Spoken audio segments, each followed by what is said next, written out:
Assalamualaikum warahmatullahi wabarakatuh.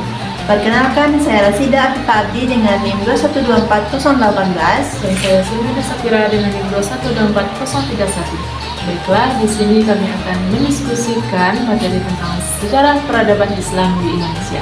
Diskusi ini kami tujukan untuk memenuhi salah satu tugas mata kuliah Sejarah Peradaban Islam 3. Nah, Silmi, pembangunan Islam di Indonesia itu kan terjadi melalui 2 gelombang. Nah, Silmi tahu nggak bagaimana sih latar belakang terjadinya pembaruan Islam di Indonesia pada gelombang pertama? Nah, jadi Rasida, pembaruan Islam gelombang pertama di Indonesia itu muncul karena kemunduran pemahaman agama yang bercampur dengan kebudayaan adat lokal pada abad 18 sampai 19. Praktek takhayul juga termasuk ya, Silmi? Ya, praktek takhayul juga termasuk. Nah, pada saat yang sama, terjadilah pembaharuan di Timur Tengah yang menyuruhkan untuk kembali kepada Al-Quran dan Sunnah. Nah, pemikiran mereka tersebut masuklah ke Indonesia melalui para ulama. Melalui para jemaah haji juga ya? Ya, melalui para jemaah haji juga termasuk. Nah, di sisi lain, penjajahan Belanda juga mendorong pentingnya persatuan dan pendidikan untuk menghadapi kolonialisme. Dan gerakan ini dipelopori oleh kaum muda dan menjadi awal lahirnya modernisme Islam. Seperti itu, Rasida. Oh, seperti itu ya latar belakang terjadinya pembaruan Islam di gelombang pertama. Ya, Rasida.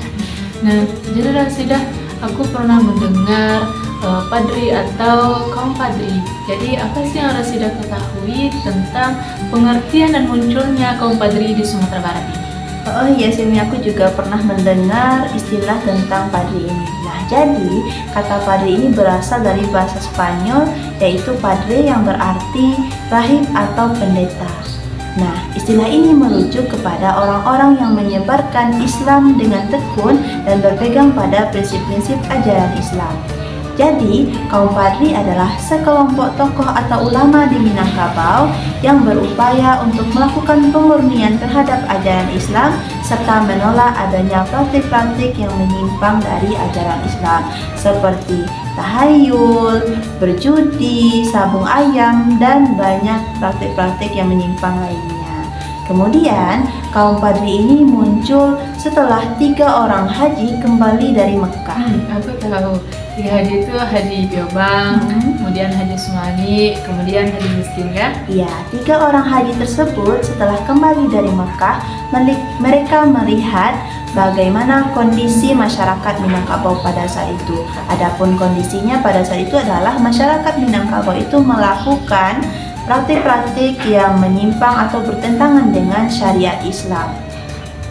Kemudian, tokoh tersebut berupaya untuk melakukan pemurnian terhadap ajaran Islam, namun upaya mereka itu ditolak oleh kaum adat karena kaum adat ingin mempertahankan tradisi yang sudah mereka lakukan, sehingga muncullah konflik dan menjadi pemicu terjadinya perang Padri pada tahun 1803 sampai 1837.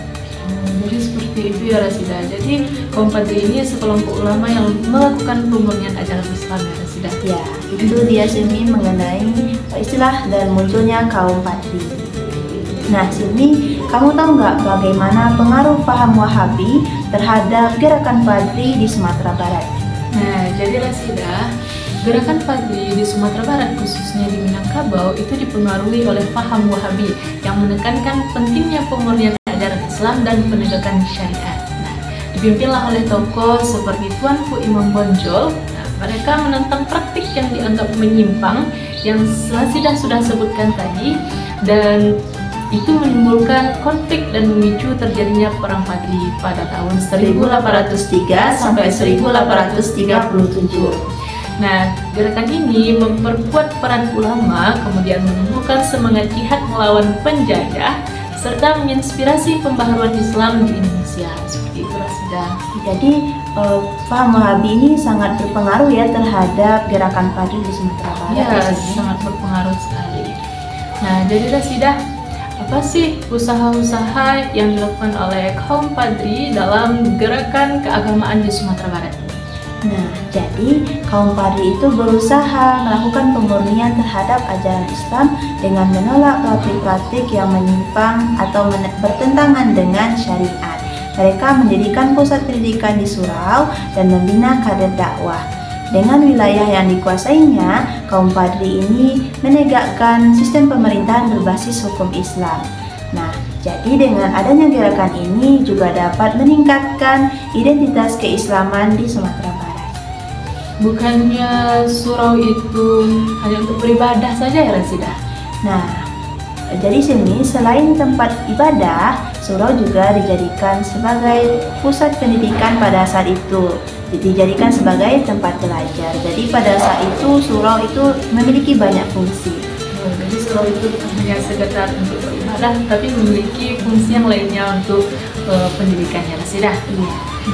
Nah, pas ini kamu tahu nggak apa sih bagaimana reaksi kaum adat? Apakah mereka menerima atau menolak kaum Padri Di Sumatera Barat ini ya? Iya. Ya.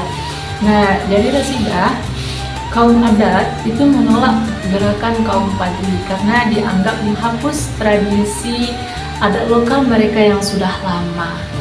Nah, mereka ini menolak. Kemudian terjadilah konflik yang akhirnya memicu perang Padri pada tahun 1803 sampai 1837. Nah, kemudian saat kaum adat ini terdesak, mereka meminta bantuanlah kepada Belanda. Namun akhirnya mereka sadar bahwasanya penjajahan itu lebih merugikan. Dan pada akhirnya pun mereka kaum adat dengan kaum Padri itu bersatu untuk melawan Belanda. Dan persatuan mereka ini melahirkan yang namanya prinsip adat basandi syarat, syarat basandi kitabullah, yang mana adat itu harus sesuai dengan syariat Islam. seperti itu Rasidah. Iya, jadi di balik konflik ini melahirkan prinsip yang sampai sekarang dipakai ya oleh masyarakat Minangkabau. Ya, Rasidah. Jadi Rasidah, bagaimana sih intervensi bangsa asing ke Sumatera Barat? Nah, Sumatera Barat ini dijadikan sebagai sasaran intervensi bagi Belanda. Bukannya Inggris juga ya? Oh iya, Inggris juga termasuk karena wilayah Sumatera Barat ini letaknya strategis dan kaya akan hasil bumi. Awalnya mereka datang hanya untuk berdagang, namun kemudian mereka mulai ikut campur dalam urusan politik lokal. Puncaknya itu terjadi pada saat Perang Padri, yang mana Belanda itu memanfaatkan konflik yang terjadi antara kaum adat dan kaum agama untuk memperluas wilayah kekuasaannya. Sehingga dengan adanya tekanan ini menjadi faktor pendorong bagi masyarakat untuk bersatu mempertahankan wilayah, identitas keislaman serta adat yang ada di Minangkabau. Jadi Belanda dan Inggris ini datang ke Indonesia atau di Sumatera Barat untuk memperluas wilayah kekuasaan juga. Ya, seperti itu sih. Nah, Simi, tadi kan kamu sudah menyampaikan bagaimana latar belakang pembaruan Islam di Indonesia pada gelombang pertama. Lalu bagaimana sih latar belakang terjadinya pembaruan Islam di Indonesia di gelombang kedua? Nah, jadi Rasidah, pembaruan Islam gelombang kedua di Indonesia itu muncul untuk menghadapi kemunduran moral, kemudian pengaruh kolonial, serta kebutuhan modernisasi pendidikan, serta organisasi-organisasi Islam. Nah, para ulama membawa gagasan baru dari luar negeri, kemudian media cetak untuk menyebarkan ide, serta lahirlah organisasi-organisasi Islam. Nah, organisasi-organisasi Islam yang ada di Indonesia ini seperti Nahdlatul Ulama, Muhammadiyah, kemudian Serkat Islam atau SI, Rasidah. Ada Perserikatan Islam juga ya sih? Ya, Perserikatan Islam juga termasuk atau Persis.